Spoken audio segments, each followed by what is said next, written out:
Alrighty, welcome back. A little bit of YouTube news. This is partially like all the things I have here are sourced thanks to Genty Jacobs. I saw his post on LinkedIn, but it's something I noticed recently as well. So a little bit of backstory. I bought a new to me old car and I was doing a lot of like research, figuring out what to fix and everything. And I started to notice that in the Google search results, it started pulling bits of transcripts out of the video and putting it in the top. And they've just really like rolled out YouTube being served in the top of Google. This can go two ways. This can be very good for your videos if you're search engine optimized, or you're talking about something someone has a specific problem with. So like Ken's videos about inertia, if people search how to implement inertia.js in Google, Gemini is going to be like, here's Ken's video. However, much like how AI is destroying search results, it could also go the other way because I've had my questions answered without having to go into the video. So I just thought that was interesting that they're rolling that out. It really does talk to just how powerful having the data is of having YouTube with billions and billions of videos going up every day. It's going to be hard to compete with that because I'm sure YouTube does a bit to stop other people scraping as effectively as they can the data from the videos. Yeah, 100%. So on that point, yeah. I reckon. We'll keep just quickly going on that point there. You jump in, cut me off.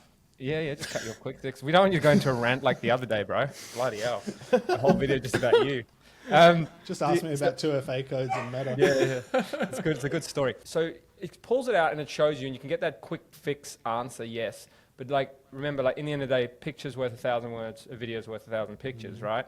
So you can get your answer fast, but if you're like, okay, well, I actually want to see how to install that. Like you're talking about a car, so I'm going to use that as an example. How do you actually do that? I need to watch someone.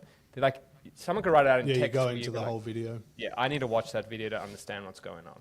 So, and I think most videos are usually lean or err on the side of like entertainment, or there's a little bit of novelty, or you want to spend some time with the person because they're funny, or you find them interesting, and just hear what they talk about. And you find there's a lot of nuance in like a transcript versus a video. So I think it's key, but I think most of the time it'll probably lean towards a person probably actually go watch the video. In the end of the 100%. I do agree with that because I think one of the reasons people lean so heavily now on the AI generation of search results is because reading on the internet got so bloated because it was optimized for SEO, where it was like, you've got to have 8,000 words and you did just want a one-line answer. And like a video is also entertaining, so you will also go and watch it. But like websites aren't entertaining when they try and stuff their keywords through 3,000 words. So, What do you reckon, Zach? 100%. No, dude. I'm just going to take the moment to flex because if you search Macintosh and scroll down, just want to put that video there real quick.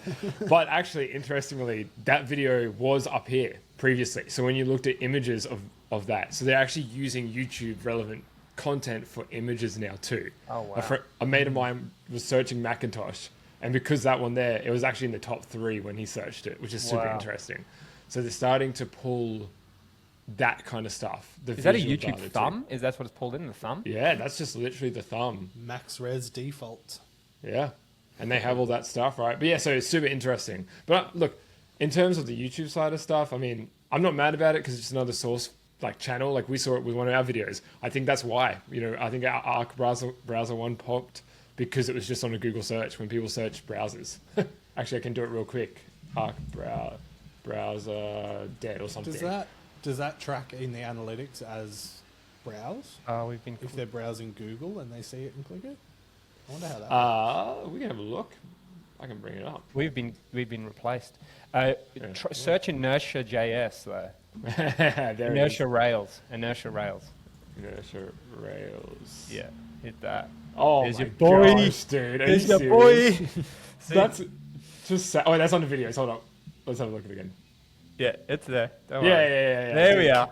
See? Ken just saturating the keyword. There we go. Content. That's I'm going to have to get a video up for a search term. Jeez. Real niche, dude. Real All right, niche. Meta 2FA code rant. All right, what's next, Daryl? Tell us about the next issue. Alrighty, and then the next one, which is even a bit more interesting to me, is pause ads on the TV. So if you're watching on TV and you pause, YouTube is going to start showing ads at that time. So firstly, probably sound would be super annoying for this, because usually if you pause something on TV, you want it to shut up. I think that would be mega annoying, but it's an unskippable ad and an opportunity to be advertising somewhere that currently you can't advertise on the pause screen. So that's kind of interesting. I'm into it. I'm actually into it weirdly, because I don't know if it does do sound from what I've seen. It pretty much just does a banner ad similar to Netflix. And it's actually nice because it looks like they're trying to keep the design trend up. So it can't be a terrible looking ad. So when you pause it, it's kind of like having a banner just on your screen, which is not too bad. I think I prefer it as a creator, because to me, if there's more money there and less which I don't think it'll ever be that way, but less in the during the video, skippable, I'm about it. You know, pause that long video, especially if you're talking about videos that are 40 minutes long. You know, Make more money. You just want to make more cash. But as long as they're clean, though, as soon as they start looking real crap, I think there's a problem for YouTube, because now people are going to associate. Well, that's YouTube like when looks they bad. launched that out, they would have launched it to select customers, brands. And they would have validated all of them and been like, it has to look like this. And like, so it probably looks good now, but then over time, you let someone like Clipflow do some ads and all of a sudden. Well, that goes back to that paper versus Figma thing, right? That will be interesting if that's how you start to make ads now on YouTube. It's like dynamic ads. That'd be pretty sick, actually. A little bit I'm not anti-ads. I'm just anti-bad ads. Are they static or are they Something you video? want. No, they're just static. They're literally the equivalent of like a not billboard. problem. That's not a problem. That'll be sick. That's great. I think that would be cool. The problem will be if they look terrible and it's just like, oh, spammy looking or whatever. I think but that's then you're not going to convert on your ad. So That's then right. it's like, you know, so then that's where advertisers play the game. 100%. Sick. What's next? Next up, blurred thumbnails for mature content. I can't Interesting. say this one really. I've never really seen mature content on this. But I did hear someone talk about this the other day, and I was like, they were saying that if you blur that content, because what they're probably trying to do is protect younger audiences. But if you see the blurred content as a kid, you're going to quickly identify that blurred content equals like bad. I'm going to click it. So it's actually going to have the negative effect. Like if you're going to blur my thumbnail because it's like, adults aren't going to watch it. And it's kind of like when you're scrolling Instagram and it's like, this is restricted content. Are you sure you want to see it? And you're like, I don't know, but I'm definitely going to click it now. Yeah, I didn't want to see it before. I don't do that, but okay. I'm usually like, nah, I don't want get the to graphic warnings, or it's like graphic content. Oh, it looks kind of like a blurry train. I don't know. No, not for me. Anyway. And then finally, boosting shorts from YouTube Studio. So you don't have to set up external ads anymore. You can just go in and boost a short. Okay, same way you can do longs, yeah?